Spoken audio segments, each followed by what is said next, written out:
వెంకట్రావు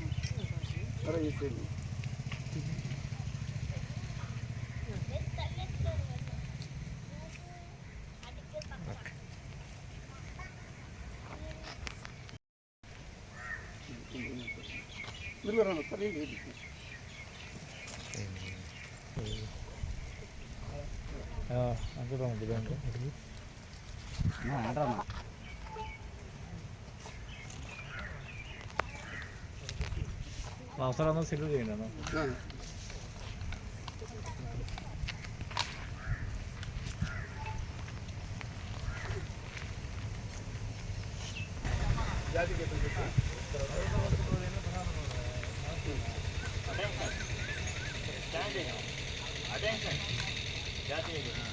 जनगणमन जय हे भारत भाग्य विधाता पंजाब सिंधु गुजरात मराठा द्राविड उत्कल वंगा विंध्य हिमाचल यमुना गंगा उज्जल जलधि तरंगा तव शुभ नामे गाहे तव शुभ आशीष मागे गाहे तव जय गाथा जनगण मंगलदायक जय हे भारत भाग्य विधाता जय हे जय हे जय हे जय जय जय जय हे।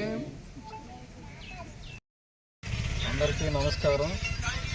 ఈరోజు మల్లంగిదిని గ్రామ పంచాయతీలో స్వాతంత్ర వేడుకలు చాలా ఘనంగా జరుపుకుంటూ ఉన్నాం। ఈ స్వాతంత్ర వేడుకలకు సంబంధించి విచ్చేసినటువంటి స్పెషల్ ఆఫీసర్ సుబ్రహ్మణ్యం సార్ గారికి ఇంకా వివిధ ప్రాంతాల నుంచి విచ్చేసిన అందరికి కూడా ప్రత్యేకమైన ధన్యవాదాలు తెలియజేస్తూ ఉన్నాం।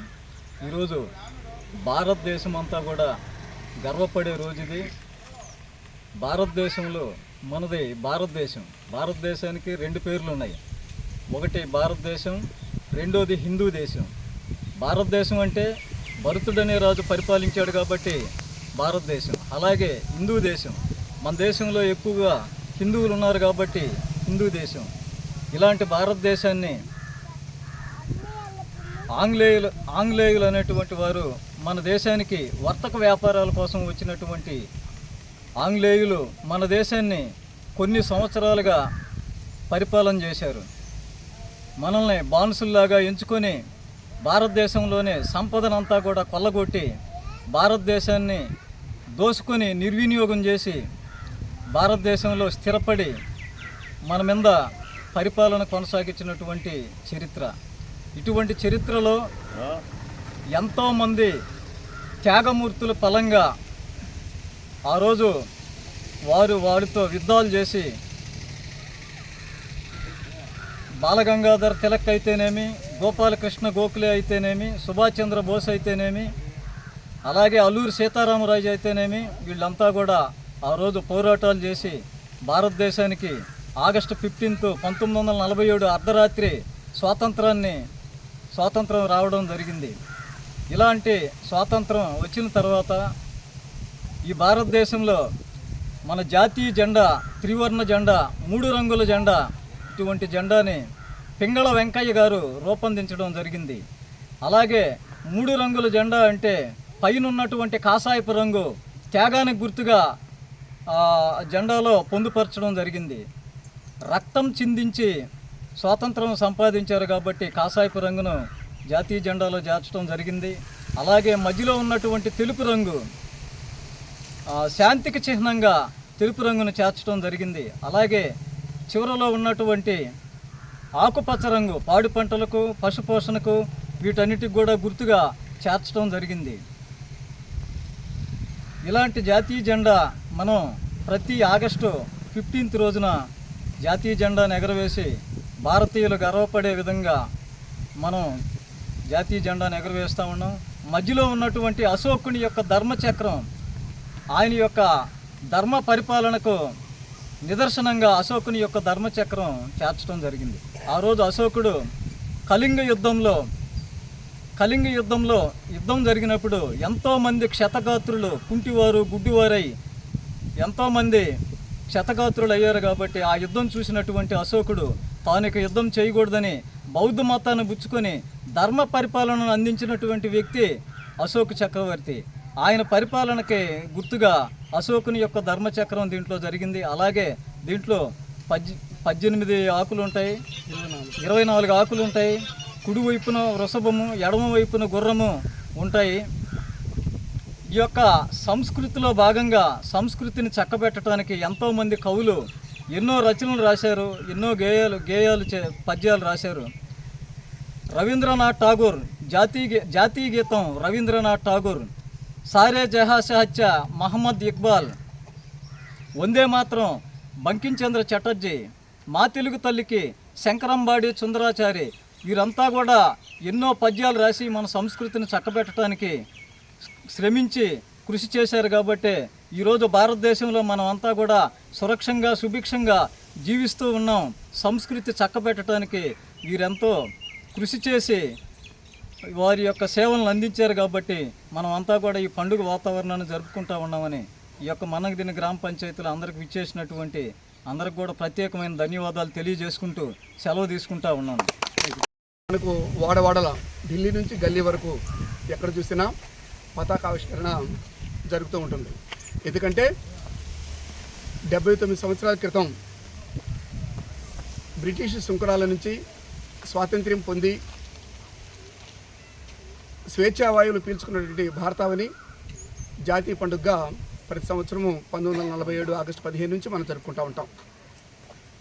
ఈ పండుగ ప్రాశస్త్యాన్ని ప్రతి సంవత్సరం మనము చాలా విపులంగా చెప్పుకుంటూ ఉంటాం. ఇందులో ప్రధాన ఘట్టాలని పరికిస్తే మనకు ఎంతోమంది కార్మికులు, కర్షకులు, జాతీయవాదులు ప్రతి ఒక్కరూ మన యొక్క దేశ స్వాతంత్ర్యం కోసం అలుపెరగని పోరాటాలు చేశారు. ఈ పోరాటాల్లో ఎవరికెవరు తక్కువ కాకుండా వాళ్ళ స్వార్థాన్ని ప్రక్కన పెట్టి దేశం యొక్క విదేశీ కబంధ హస్తాల నుంచి బంధం విముక్తి చేయాలని శాయశక్తులు ప్రయత్నించి వెలుగులోకి వచ్చిన వారు కొంతమంది అయితే వెలుగులో అనేక మంది గ్రామాల నుంచి దేశం రాజధాని వరకు. ఇందులో ప్రధానంగా భారతదేశం యొక్క రాజకీయ మనకి స్వతంత్ర పోరాటం అంటే దీన్ని ఫ్రీడమ్ స్ట్రగుల్ అంటారు. ఈ స్వతంత్ర పోరాటాన్ని పరికిస్తే ఎలా ఉంటుందంటే మనకు మన దేశము క్రీస్తుపూర్వం 4000 సంవత్సరంలో మనకు సింధు నాగరికత వెలసిల్లింది. ఇది ఎలాంటిదంటే ప్రపంచ దేశాలకి వెలగట్టలేనటువంటి సంపదను కలిగి ఉన్నటువంటి సుసంపన్న భారతదేశం. అక్కడ కులమతాలు తారతమ్యాలు లేదు, ఎక్కువ తక్కువ లేదు. కష్టపడి పనిచేయటము, దేశ సంపదని కూడగట్టడము. ప్రపంచ దేశాలకి భారతదేశం యొక్క చూపు భారతదేశం వైపు ఎలా ఉందంటే అప్పుడు ఈజిప్ట్ నాగరికతలని, మెసొపొటేమియా నాగరికతలని, వయాంగో నాగరికతలని ఇలా ఎలసేలు క్రీస్తుపూర్వం 4000 సంవత్సరంలో. అప్పుడు భారతదేశం ఎలా ఉందంటే సుసంపన్నంగా వెలిగింది.